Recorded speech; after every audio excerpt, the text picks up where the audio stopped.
Assalamualaikum warahmatullahi wabarakatuh. Perkenalkan, nama saya Fatihatul Faida dengan NIM 7003001210058 Keperawatan B. Pada kesempatan kali ini saya akan membahas terkait anatomi fisiologi sistem reproduksi wanita. Struktur organ reproduksi wanita terbagi menjadi dua, yaitu organ eksternal dan organ internal. Oke, mari kita bahas satu persatu. Yang pertama, organ reproduksi eksternal.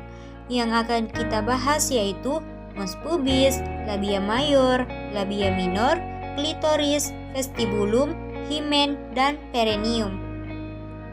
Mons pubis. Mons pubis atau mons veneris adalah jaringan lemak subkutan berbentuk bulat yang lunak dan padat serta merupakan jaringan ikat di atas simfisis pubis.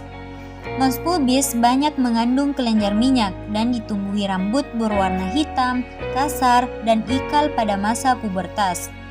Semakin bertambahnya usia, jumlah jaringan lemak di tubuh wanita berkurang dan rambut pubis menipis.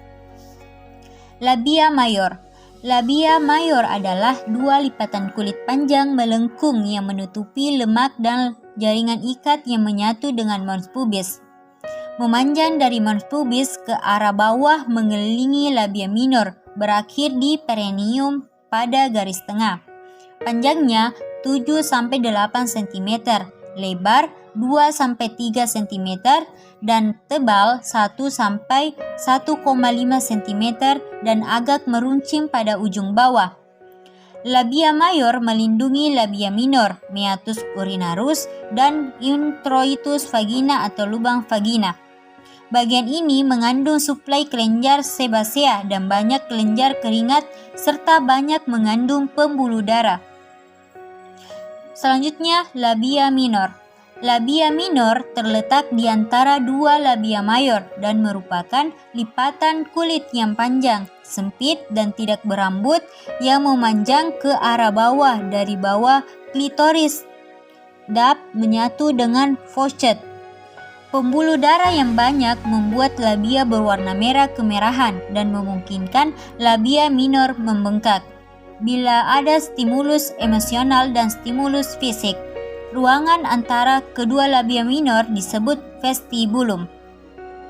Klitoris. Klitoris adalah organ pendek berbentuk silinder dengan ukuran kurang lebih 6 x 6 mm dan erektil yang terletak di bawah arkus pubis. Ujung badan klitoris dinamakan glans dan lebih sensitif daripada badangnya. Saat wanita secara seksual terangsang, glans dan badan klitoris membesar. Vestibulum. Vestibulum berbentuk lonjong, terletak antara labia minora, klitoris, dan faucet. Vestibulum terdiri dari dua muara uretra, kelenjar parauretra, atau vestibulum minus atau scan, vagina, dan kelenjar paravagina atau vestibulum maius, vulvovagina atau Bartholin. Permukaan vestibulum yang tipis dan agak berlendir mudah teritasi oleh bahan kimia, panas, dan friksi atau celana jeans yang ketat. Himen.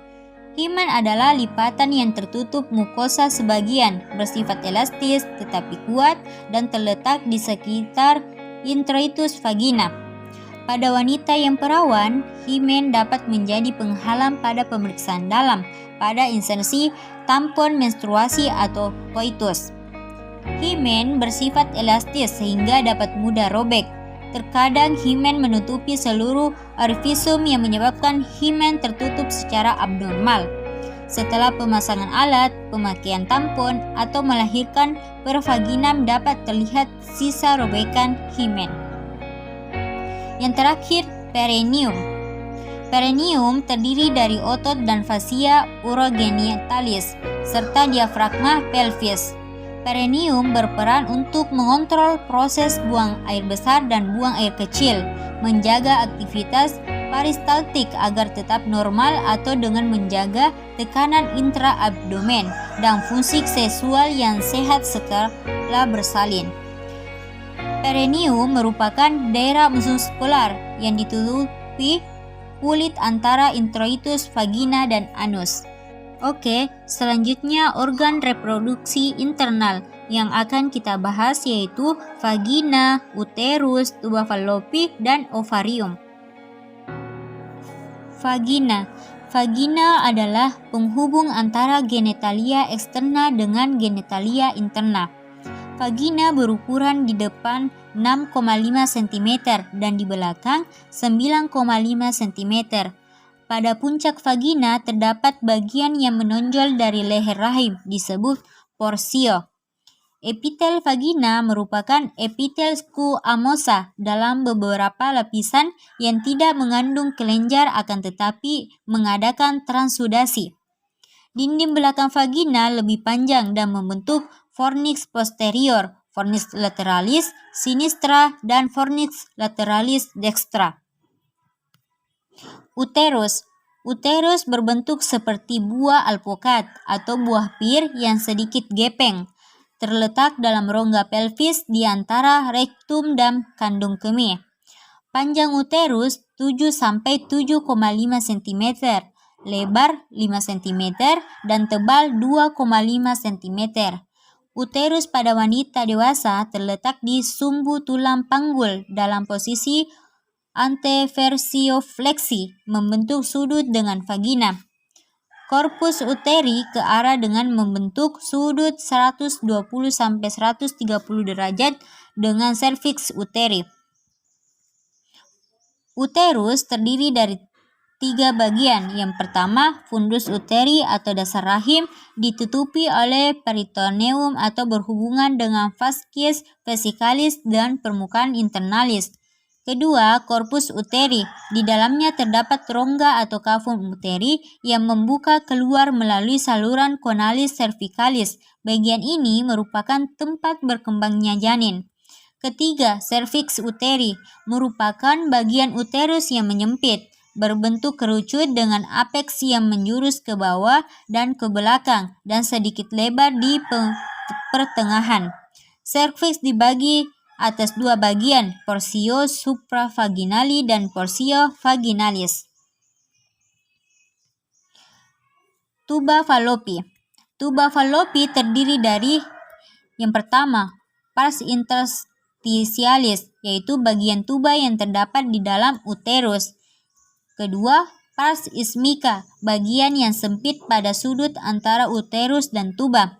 Ketiga, ampularis, bagian yang membentuk saluran yang lebar meliputi ovarium.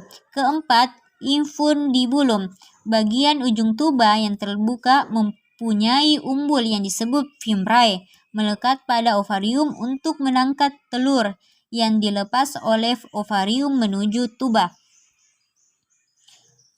Selanjutnya ovarium. Ovarium yaitu kelenjar yang terletak di kanan dan kiri uterus terikat oleh ligamentum uterus. Ovarium berhubungan dengan uterus melalui ligamentum ovaripropium, terletak pada lapisan belakang ligamentum latum. Bagian ovarium yang berada di dalam kafum peritoneum dilapisi oleh epitelium kubil silindrik disebut epitelium germinativum. Demikianlah video penjelasan terkait anatomi fisiologi sistem reproduksi pada wanita. Inilah sumber referensi dari materi yang disampaikan. Terima kasih. Wassalamualaikum warahmatullahi wabarakatuh.